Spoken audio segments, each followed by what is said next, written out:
Hey everyone. I'm a longtime lurker, but after what happened to me last week, I felt compelled to share my story. I'm not sure if it's more of a cautionary tale or just a wild adventure, but here goes. I've always loved the outdoors. Growing up in a city, I would escape to the mountains whenever I could. This year, I decided to take it up a notch and planned a solo camping trip in the mountains of Alaska. It was something I'd been dreaming about for years, the solitude, the pristine wilderness, the challenge. I prepared thoroughly, researched the area, packed all the essentials, and even took a survival course. I felt ready for anything. Or so I thought. The first couple of days were incredible.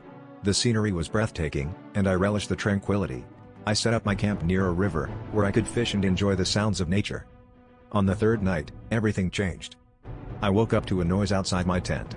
At first, I thought it was just the wind or a small animal. But then I heard heavy breathing and the unmistakable sound of large footsteps. My heart raced as I realized it was a bear. I stayed as still as possible, hoping it would lose interest and leave. But then I felt a powerful force against my tent, and the next thing I knew, the bear was tearing through the fabric. I had bear spray within reach and grabbed it, but the bear was quicker. It swiped at me, and I felt a searing pain in my side.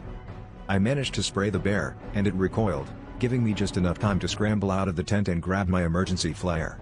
I fired it off, and the light and noise scared the bear away, at least temporarily. I knew I had to move fast. My side was bleeding badly, and I was miles from any help. I used my first aid kit to bandage the wound as best I could, packed up what I could carry, and started hiking towards the nearest ranger station. The next few hours were a blur of pain and fear.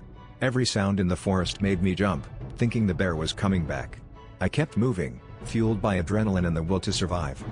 Eventually, I reached a clearing and saw a ranger's cabin in the distance. I stumbled towards it, and just as I was about to collapse, a ranger came out and saw me. He quickly got me inside, called for help, and treated my wounds. I spent the next few days in a hospital, recovering. The doctors said I was incredibly lucky, the bear's claws had missed any vital organs, and my quick action had prevented more serious injuries. Now that I'm back home, I can't stop thinking about how close I came to not making it out. I still love the wilderness, but I've gained a newfound respect for its dangers. If you're planning a trip like this, please be prepared and always have a plan for emergencies. Thanks for reading, and stay safe out there.